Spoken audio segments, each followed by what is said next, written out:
Hello, good afternoon. Welcome to our YouTube channel Teaching Experts 0217. 0217 is our unique code.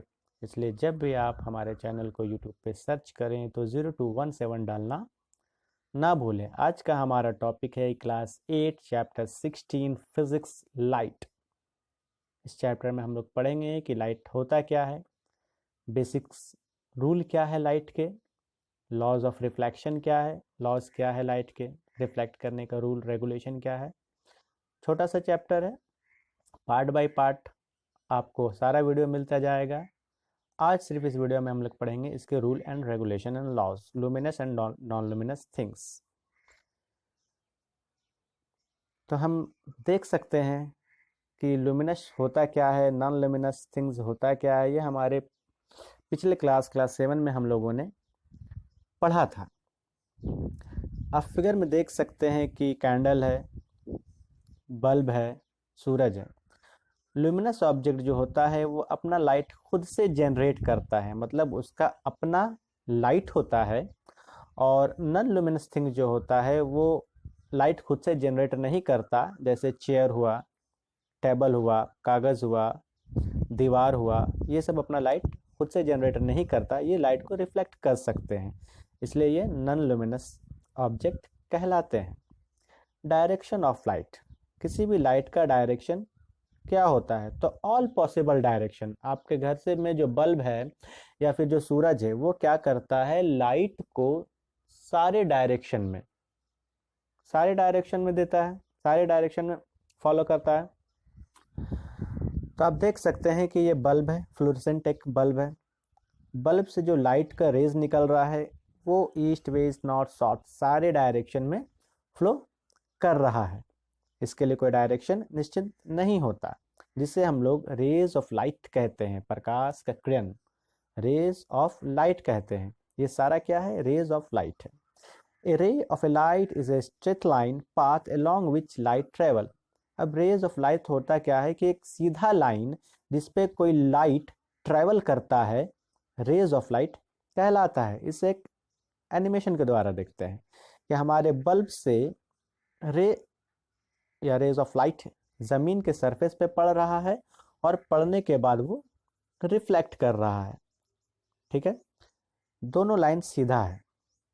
अब इसे एक कागज पर हम बनाते हैं, तो ये जो लाइन आया, ये लाइन कहलाता है इंसिडेंट रे, आपतित किरण। जो लाइन आता है, जो लाइन आपके बल्ब से गिर रहा था, जो रेज आपके बल्ब से गिर रहा था, वो इंसिडेंट रे कहलाता है। जब ये पेपर पर पड़ा या जमीन पर पड़ा तो पड़ने के बाद टकरा के ये वापस गया, इसे हम लोग रिफ्लेक्टेड रेज कहते हैं, ये परावर्तित किरण कहते हैं। रिफ्लेक्टेड रेज या परावर्तित किरण कहते हैं। एक्चुअल में जो हम पढ़ रहे हैं, हम लोग पढ़ रहे हैं लॉज ऑफ रिफ्लेक्शन, प्रवर्तन का नियम। प्रवर्तन का क्या नियम है, तो जो इंसिडेंट रे है और रिफ्लेक्टेड रे है, इसके बीच में जो 90 डिग्री बन रहा है, इसे हम नॉर्मल के नाम से जानते हैं। तो एक्चुअल में लॉज ऑफ रिफ्लेक्शन है क्या, angle of incident is always equal to the angle of reflection. हम देख सकते हैं कि आपतित कोण परावर्तित कोण के बराबर होता है, मतलब इंसिडेंट रे और नॉर्मल के बीच में जो एंगल बनेगा, और नॉर्मल और रिफ्लेक्शन के बीच में जो एंगल बनेगा वो हमेशा क्या होगा, बराबर होगा। Angle of incident is always equal to angle of reflection. Incident को आपतन बोलते हैं और रिफ्लेक्शन को प्रवर्तन कहते हैं। तो हम एनिमेशन में देख रहे हैं कि इंसिडेंट और नॉर्मल के बीच में एक पिंक बोलो या ऑरेंज बोलो, जो कलर का एंगल बन रहा है, इस एंगल को हम लोग एंगल आई के नाम से जानते हैं। और ये जो ग्रीन एंगल बन रहा है, इस एंगल को हम लोग एंगल आर के नाम से जानते हैं। तो इन शॉर्ट हम कह सकते हैं कि ये रेड वाला या ऑरेंज वाला या पिंक वाला, पिंक और ग्रीन आपस में बराबर होगा। अगर पिंक 20 होगा तो ग्रीन भी क्या होगा, 20 होगा। Angle of incident I, angle of incident को आई से दिखाते हैं और एंगल ऑफ रिफ्लेक्शन को आर से दिखाते हैं। Angle made by the incident रे with normal, angle made by the reflected रे विथ नॉर्मल। आपतित किरण, परावर्तित किरण, नॉर्मल और इंसिडेंट के बीच में आई बनता है, नॉर्मल और रिफ्लेक्टेड के बीच में आर बनता है। तो आई से इंसिडेंट, आई से एंगल आर, आर से रिफ्लेक्शन या रिफ्लेक्टेड रेज और आर से एंगल आर।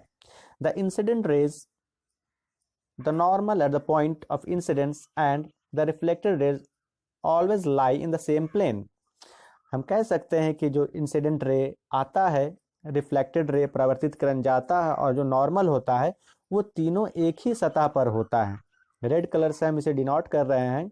आप देखिएगा ये तीनों एक वाइट सतह पर, वाइट प्लेन पर गिर रहा है, सेम प्लेन पर ही होगा। अगर ऐसा नहीं होता तो हम लॉज ऑफ रिफ्लेक्शन को फॉलो नहीं करते हैं।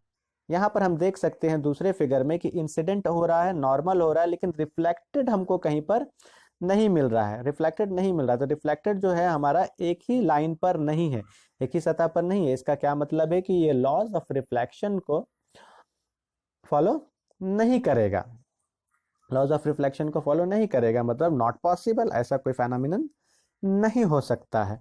इसलिए हमेशा याद रखिएगा angle I equal to angle R होता है, और ये सेम प्लेन, समतल प्लेन में रिफ्लेक्ट करता है।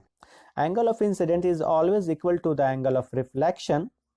The incident ray, the normal at the point of incident and the reflected ray all lie in the same plane.